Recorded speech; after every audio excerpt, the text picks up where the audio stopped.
Salut Jamal. Donc tu es candidat à Molenbeek, veux-tu nous parler un peu plus de toi? Taxi, bonsoir, salut Brahim. Ben, j'aime bien le concept que tu as trouvé. C'est un petit peu l'émission Taxi sur RTB.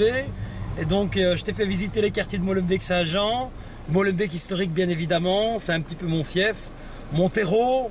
Et donc on fait une petite balade dans les quartiers, dans le quartier historique de la commune de Molenbeek-Saint-Jean. Donc, oui. Je t'écoute. Donc je voulais savoir concrètement, on parle beaucoup de toi à Molenbeek, qu'est-ce que tu proposes Brahim, tu as travaillé à l'endroit où j'ai également exercé pendant près de 10 ans, à Centrum-Ouest.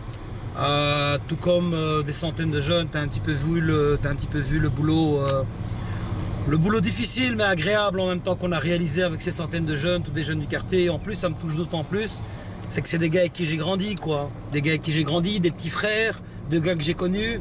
Et donc, bien évidemment, il y a un côté super intéressé parce que c'est la famille au sens le plus large du terme. C'est vraiment des gens avec qui j'ai fait mes classes, tapé mes premiers ballons.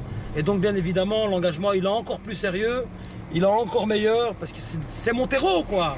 C'est mon fief. Et ce que je compte surtout développer, Brahim, je te le cache pas, un petit peu la manière dont je travaille à Centrum-Ouest, un bâtiment ouvert sur le quartier, un bâtiment ouvert sur les jeunes, je compte reproduire un petit peu. Oups, j'ai été distrait, j'ai oublié la ceinture.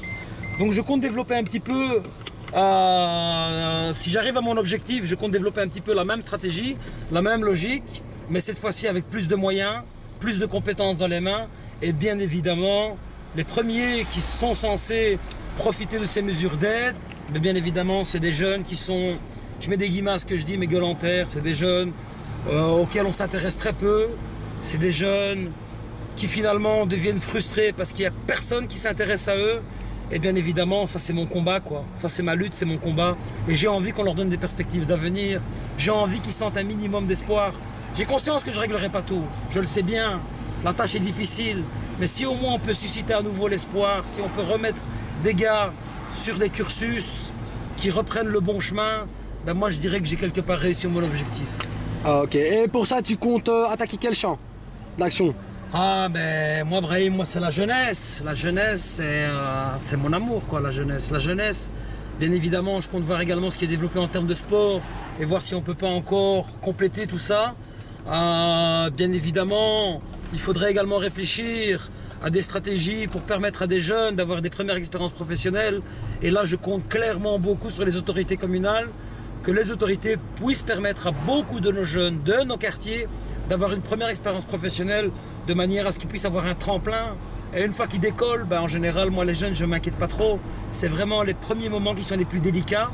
Et une fois qu'ils sont partis dans ce petit train-train, dans ce petit cursus, comme pour moi d'ailleurs, après ma première expérience professionnelle, bien évidemment, après c'est une espèce de long chemin, de long fleuve tranquille. Mais il faut une première expérience. Et c'est là-dessus où je demanderai en tout cas aux autorités communales de m'appuyer dans ma démarche, c'est clairement de donner des perspectives d'avenir à nos jeunes. Voilà, ça c'est essentiel pour moi. Donc encore une question par rapport au fait, tu as eu un mandat pour le logement social. Donc on aimerait bien un peu savoir quel a été ce bilan pendant ces 6 années. Écoute, j'ai eu une fonction délicate. On m'a nommé administrateur délégué auprès du logement molenbeekois. Le logement molenbeekois, c'est une société donc de logements sociaux dont on dispose d'un parc de 3300 logements sur la commune de Molenbeek-Saint-Jean, ce qui représente plus de 10% de l'ensemble des logements. Et donc bien évidemment c'était une tâche qui est délicate, compliquée. Je t'apprends rien si je te parle de la crise du logement.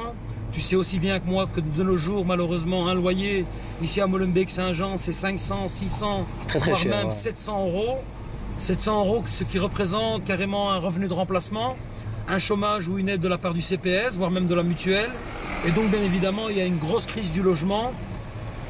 Je me suis investi de manière générale et collective au travers de grands projets tels que de libérer des logements lorsqu'on estimait que les chambres des familles étaient vides. On a récupéré ces logements pour les proposer à des familles nombreuses.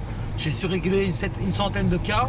Il y a encore beaucoup de pain sur la planche, je ne te le cache pas, notamment en direction des familles nombreuses. C'est vrai que là, on a de grosses lacunes, on n'a pas assez de logements. Je me bats pour qu'on propose des politiques par tous les moyens, des politiques de grand logement. Notamment, l'une de nos grosses interventions, c'était que toute nouvelle création comporte au moins 30% de logements de plus de 3 chambres Et en parallèle à cela, bien évidemment, ben, j'ai aidé énormément de familles, mais des familles qui étaient dans une situation complètement horrible, avec le logement perdu, des personnes malades, des gens âgés. Et bien évidemment, dans ce cadre-là, ben, j'ai essayé d'apporter plus que ma petite pierre à l'édifice, de les soutenir, de les aider, de les épauler jusqu'à ce qu'on puisse trouver une solution ou dans le privé ou dans le logement social, mais une solution en tout cas en termes de récupération de logement, de pouvoir les installer quelque part et que cette famille puisse à nouveau, et que ces familles pardon, puissent à nouveau s'épanouir. Voilà, ça c'est un petit peu mon bilan et donc c'est vrai que je suis passé d'un public très jeune que j'avais à Centrum-Ouest vers un public beaucoup plus familial, papa, maman et les enfants derrière, quoi. Ça va. Ok, donc moi j'ai encore deux questions. Pourquoi voter pour toi? Et deux engagements. J'aimerais bien avoir aussi deux engagements pour les Molenbeekois. Bah écoute, pourquoi voter pour moi? Je suis un gars sincère, je suis né dans cette commune. Cette commune, je l'aime passionnément, un petit peu notre slogan. Mais moi, ça va au-delà du slogan, je le vis. C'est plus qu'un slogan, c'est une phrase que je vis. J'aime cette commune, j'ai envie de pouvoir continuer à m'y investir. J'ai envie de pouvoir continuer à épauler les familles qui y habitent, les Molenbeekoises et Molenbeekois, toute origine confondue, tout âge confondu. Et clairement, j'ai un challenge. J'ai soif que les Molenbeekois aient une situation un petit peu plus confortable. Et je suis prêt à me battre bec et ongle pour apporter justement, pour apporter ce changement dans la continuation. Voilà. Et puis deux idées, je te l'ai dit rapidement, Brahim.